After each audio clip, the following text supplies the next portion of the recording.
ओम नमः शिवाय। नमस्कार दोस्तों, स्वागत है आप सभी का आपके अपने यूट्यूब चैनल खुशहाल ज़िंदगी में। दोस्तों 29 जुलाई को है श्रावण मास का दूसरा सोमवार का व्रत, और ऐसे में मैं आपके लिए श्रावण के दूसरे सोमवार पर किया जाने वाला दो बहुत ही सुंदर सुंदर सा उपाय।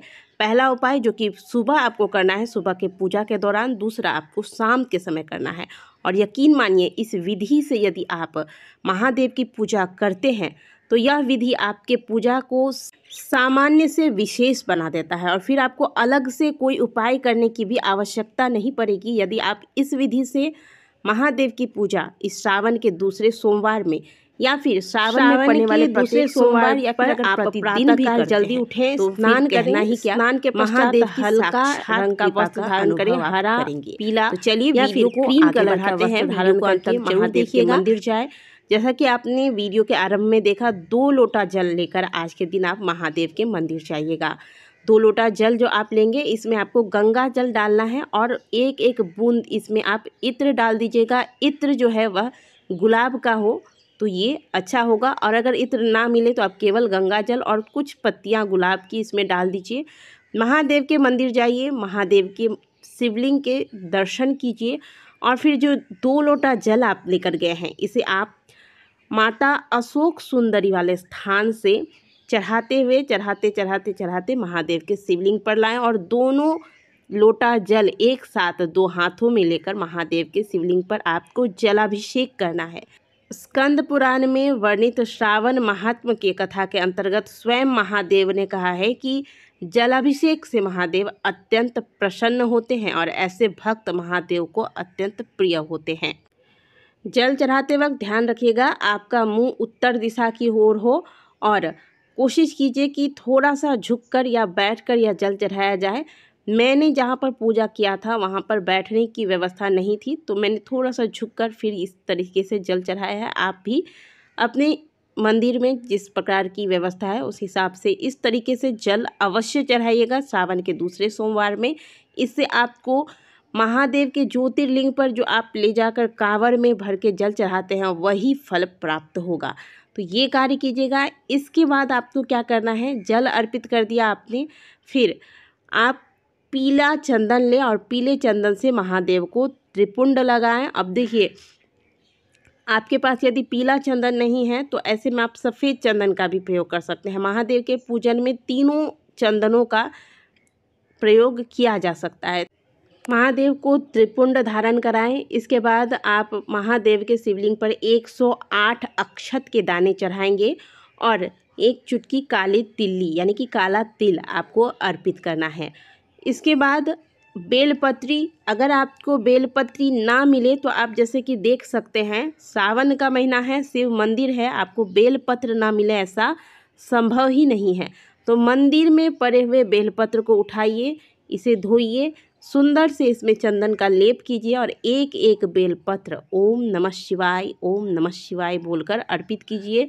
5, 7, 11, 51, 108 इस प्रकार की संख्या में श्रावण के सोमवार पर महादेव को बेलपत्र अर्पित करना चाहिए। फिर 1 कणेल का पुष्प आज के दिन महादेव को जरूर चढ़ाइएगा। फिर आपके पास जो भी अन्य पुष्प है, इस पुष्प से सुंदर से महादेव के शिवलिंग का श्रृंगार कर दे। नैवेद्य चढ़ाएं महादेव को, फल और सफ़ेद मिठाई वगैरह अर्पित कीजिएगा। धूप दीप इत्यादि दिखाकर वहाँ बैठकर शिव पंचाक्षर स्तोत्र का पाठ करें। श्रावण महीने में इस विधि से पूजन करने के पश्चात जो भी भक्त शिव पंचाक्षर स्तोत्र का पाठ करता है उसे शिव का सानिध्य प्राप्त होता है। तो इस विधि से आपने सुबह की पूजा कर ली।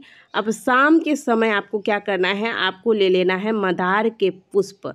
मंदार पुष्प बहु पुष्प सुपूजिताय, महादेव को बहुत से अलग अलग तरह के पुष्प चढ़ाए जाते हैं, इनमें से एक है मंदार का पुष्प, जो कि यदि आप श्रावण के महीने में एक भी मंदार के पुष्प महादेव को अर्पित करते हैं तो आपको इससे अश्वमेघ यज्ञ के समान फल की प्राप्ति होती है। आपका व्रत है, आप एक बार फलाहार ले लें, और ध्यान रखिएगा कि सोमवार के व्रत में अनाज या नमक का सेवन नहीं किया जाता है। इसके बाद शाम के समय प्रदोष काल में, जैसा कि मैंने आपको बताया, मंदार के पुष्प ले लीजिए, 1 घी का दीपक ले लीजिएगा, और साथ में थोड़ा सा धूप इत्यादि लेकर महादेव के मंदिर जाइए। अब मंदिर पहुंचकर शाम का जो समय होता है वह होता है महादेव के श्रृंगार का समय। तो अब आप मंदार के पुष्प से महादेव के शिवलिंग का सुंदर तरीके से, जैसी आपकी श्रद्धा हो, जैसा आप जानते हो उसी तरीके से श्रृंगार कीजिए।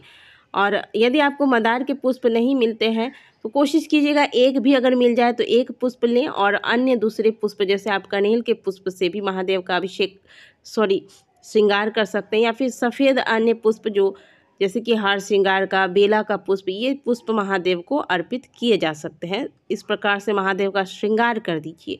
श्रृंगार करने के पश्चात अब आपको क्या करना है, जो आप घी का दीपक ले गए हैं इस दीपक को आपको महादेव के शिवलिंग के समक्ष रखना है और श्री शिवाय नमस्तुभ्यम का ध्यान करके आपको यह दीपक प्रज्वलित कर देना है।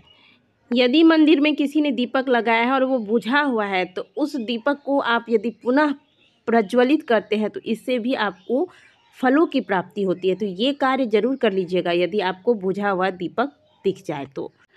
और अब आप यहाँ मंदिर में एकांत में बैठकर ओम नमः शिवाय मंत्र का जाप करें, ध्यान करें।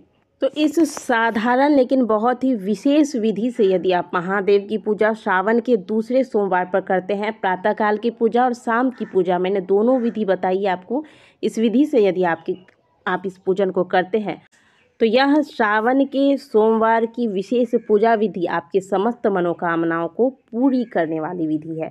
तो इस प्रकार से महादेव की पूजा अर्चना अवश्य कीजिएगा। वीडियो अगर आपको अच्छी लगी है तो वीडियो को लाइक ज़रूर कीजिएगा। कमेंट बॉक्स में हर हर महादेव अवश्य लिखिएगा। मिलते हैं आपसे अगली वीडियो में, तब तक के लिए ओम नमः शिवाय, हर हर महादेव।